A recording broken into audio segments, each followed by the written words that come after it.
안녕하세요. 강신우의 교회음악 강의를 맡아 진행하는 강신우입니다. 교회력 첫 번째, 한국교회 교회력에 대한 단상입니다. 앞으로 시리즈로 교회력에 대한 강의가 이어지겠습니다. 어느 국가나 종교에도 그들만의 고유의 달력이 있습니다. 교회력은 교회의 달력입니다. 이 달력은 예수 그리스도의 생애를 중심으로 구성되었습니다. 이에 교회의 모든 일은 교회력에 기초하여 계획하고 실행되고 있습니다. 영국의 대표적인 교회는 영국교회, 우리는 흔히 성공회라고도 하죠. 북쪽 지방 스코틀랜드의 지배적인 교회는 개혁교회인 장로교회입니다. 로마 카톨릭 교회는 많은 수의 성인들을 기념하고 있으나 영국 교회는 예수님의 직계 제자와 사도 바울 정도로 제한하고 예수 그리스도의 생애와 연관된 절기를 기념하고 있습니다. 개혁교회는 성인들의 기념일을 철저히 배제하고 성탄절이나 부활절과 같은 절기마저 소홀히 하면서 주일을 지키는 것은 몹시 강조하였습니다. 특별히 주일날 일하는 것, 영을 즐기는 것에 대한 금지는 가톨릭 교회보다 2배 이상 엄격하였습니다. 청교도 혁명이 있은 뒤에는 개혁교의 영향으로 런던에서는 주일에 오페라나 연극, 콘서트 등을 공연하지 않았고 개인들의 카드놀이까지 금지하였습니다. 청교도 혁명 뒤에 정권을 잡은 올리버 크로멜은 왕과 같은 권위와 권력을 가지고 청교도 신정정치를 하였는데 그는 거의 모든 영을 금지하고 크리스마스마저 성경에 없다는 이유로 폐지하였습니다. 이것은 백성들이 그에게서 등을 돌리는 결정적인 원인이 되었습니다. 크로멜이 죽은 뒤 왕정 복구가 이루어지면서 청교도 신정 정치는 막을 내리게 됩니다. 크리스마스 추리와 장식은 독일에서 시작되었고 과거 영국에는 이러한 전통이 없었습니다. 19세기 영국의 빅토리아 여왕 시절에 여왕의 남편인 독일 출신인 알버트 공이 자신의 고향 독일 전통에 따라 크리스마스 추리와 장식을 시작하면서 이것이 영국에서 유행하게 되었습니다. 당시는 영국이 세계를 지배하던 시대여서 그 파급 효과가 커 크리스마스 추리와 장식이 세계 여러 나라에 전파되었고 우리나라 역시 그 영향을 받았습니다. 이제는 크리스마스 추리나 장식과 같이 교회력을 기준으로 예배를 계획하고 절기를 기념하는 것은 어느 교회나 자연스러운 일입니다. 그러나 한국 교회는 교회력에 대한 이해가 부족하여 아직은 예배에서 적극 활용하지 못하는 것이 현실입니다. 우리의 현실은 교회력에 대한 깊은 이해 없이 강대상의 내림천, 목회자의 스토리나 성가대의 푸드에 교회력의 색깔을 맞추는 정도이고 예배나 교인들의 교회 생활이나 가정에까지는 미치지 못하고 있습니다. 이렇게 된 이유 가운데 가장 큰 원인은 한국교회 예배가 집회 형식의 자유스러운 예배이기 때문입니다. 한국교회에서와 같이 목회자의 결정에 따라 주일 설교의 주제를 정하는 것은 일반적인 교회 전통에 벗어나는 것이라 하겠습니다. 많은 외국의 교회에서는 목회자들이 예배를 시작하면서 교회력에 기초한 그날 예배의 주제와 교회력에 대한 설명을 하는 것은 일상화되어 있습니다. 오래전 나는 캠브리지 대학 세인트 존스 칼리지에서 목요일 오전에 드리는 승천절 예배에 참석하였습니다. 그 예배에 그 대학 부속 초등학생과 중학생들이 함께 참석하였습니다. 예배에서 여성 채플 목사가 교회의 절기색을 설명하기 위해 몇 명의 학생들을 앞에 내세워 색깔이 다른 후드를 가지고 입체적인 형식으로 교회 절기의 색을 설명하던 모습이 인상적이었습니다. 설교에서는 흰 풍선과 붉은색 풍선을 가지고 설명하였는데 흰 풍선을 띄워 천장에 다다르게 하고 예수 그리스도의 승천을 설명하였습니다. 그 다음 위에 있던 붉은색 풍선을 아래로 당기며 승천 후 열흘 뒤에 있을 성령 강림을 설명하였습니다.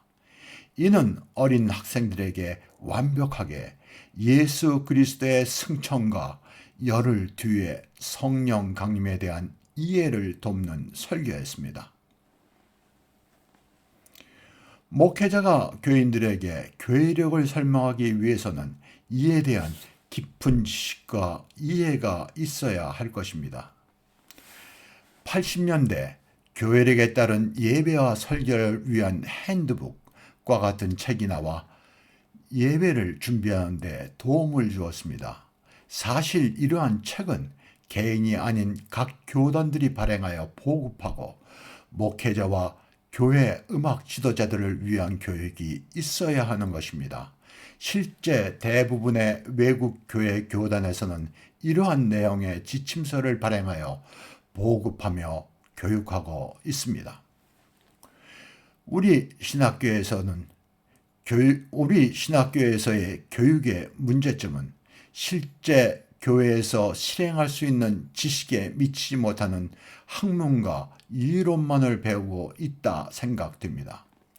목회자의 지식은 학문과 이론적 지식을 실행할 수 있는 능력이 함께 해야 합니다. 지식이란 학문과 지식을 바탕으로 하여 실행할 수 있을 때 진정한 지식입니다. 학문을 통해 이론적으로 아는데 실제 행할 수 없다면 그것은 진정한 지식이라 할 수 없는 것입니다. 목회자가 예배를 구성하고 실제 현장에서 이끌어 나가는 데에는 학문을 바탕으로 실행할 수 있는 능력을 갖추어야 할 것입니다. 이것을 위하여 신학교의 예배 현장에서 반복하여 규범이 되는 예배를 드리는 것입니다. 이러한 경험은 신학생들이 뒤에 목회의 현장에서 실제 행하고 기획할 수 있는 능력을 갖게 하는 것입니다. 실행하는 지식은 일의 우선순위를 정하는 일과 방법론에 정통해야 합니다. 그러나 일반적으로 우리의 지식의 약점인 방법론이 없는데 이는 어찌 보면 진정한 지식이 아닐 수도 있다는 것입니다. 방법론을 가르치지 않는 학문이 이론을 어떻게 실천하고 성과를 낼 수 있겠습니까? 더 나아가 신학교 예배에서 교회 절기에 맞춰 예배를 드리고 절기의 특별한 예배, 예를 들면 대강절에 드리는 음악 예배인 레슨생 캐러스 외에 대강절 절기 예배와 사순절 기간의 수년절 주간에 드리는 테네브레와 같은 예배 외에 여러 프로그램을 통해 실제 체험하는 것은 매우 중요한 경험이 될 것입니다. 순환절 기간의 성금요일 같은 데도 특별 예배를 신학교에서 드린다면 좋은 신학생들에게 경험이 될 수 있을 것입니다. 교회력은 목회자, 교회음악 지도자는 물론 신자들도 지식이 아닌 상식이어야 한다는 것입니다. 이 강의 다음에 있을 교회력에 대한 나의 강의는 여러 면을 생각하여 세심하게 교회력에 대한 일반적인 내용과 신학적인 면은 물론 교인들이 교회와 가정에서 어떻게 절기를 지키고 보낼 것인가에 대한 상세한 내용이 있게 되겠습니다. 끝으로 교회력에 대해 어린이들에게 교육하기 위한 찬송을 소개하고자 합니다. 이 찬송은 한국 성공의 성가집에서 가져왔으며 우리에게 익숙한 용어와 내용으로 조금 수정을 하였습니다. 이 찬송 가사는 교회력에 대한 짧은 설명으로 그 내용이 거의 완벽합니다. 교회 학교에서 이 찬송을 가르친다면 교회력에 대한 지식과 이해를 위해 좋을 것입니다. 물론 교회력에 대한 신자들을 위한 교육에서도 도움이 되는 노래입니다. 이 찬송의 저자 캐서린 행키는 영국 교회 교인으로 영국의 부유한 은행가 집안에서 태어나 유복한 어린 시절을 보냈습니다. 그녀의 아버지는 영국을 비롯한 다른 나라의 성서 발행을 도왔고 노예제 폐지 그리고 빈민층 구호를 위한 일을 하였습니다. 그의 딸인 행키는 런던에서 취약계층의 어린 소녀들에게 성경을 가르쳤고 평생을 선교사로 그리고 간호사로 헌신적인 삶을 살았습니다. 이 찬송곡절은 독일 찬송곡조인 카이네 쉔하이트 하트디벨트입니다. 독일 찬송은 영국 찬송과 달리 곡조의 이름이 따로 없습니다. 영국 찬송의 곡조의 이름은 한 단어 혹은 두 단어로 간단한 고유명사인데 비해서 독일 찬송 곡조는 찬송의 첫 마디를 곡조의 이름으로 사용하고 있어요. 그래서 카이네 쉔하이트 하트디벨트, 이 세상에 아름다움은 없다라는 뜻입니다. 네, 이렇게 긴 이름을 갖게 되어 있습니다. 운율은 7777입니다.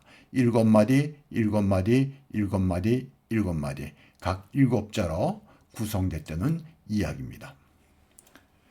강림절에 이르니 우리 교회들은 교단이나 교회마다 강림절에 대한 용어를 달리하여 자신의 교단에서 사용하는 용어로 바꿔 노래하면 되겠습니다.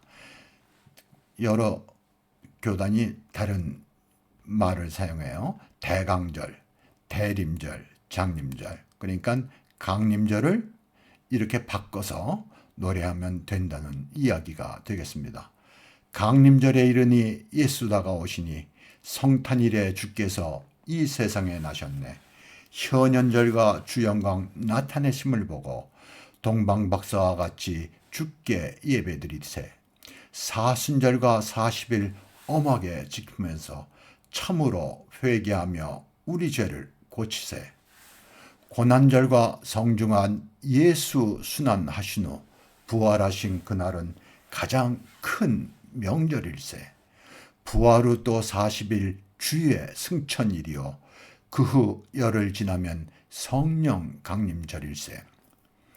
마침내 성삼위께 찬송 영광 드리고 다음 강림절까지 예수 말씀 잘 듣세. 아주 잘 정리된 그러한 찬송이 되겠습니다. 그러면 1절만 내가 범창을 하겠습니다. 강림절에 이르니 예수 다가오시며 성탄일에 주께서 이 세상에 나셨네. 오늘 강의는 이것으로 마치겠습니다. 감사합니다.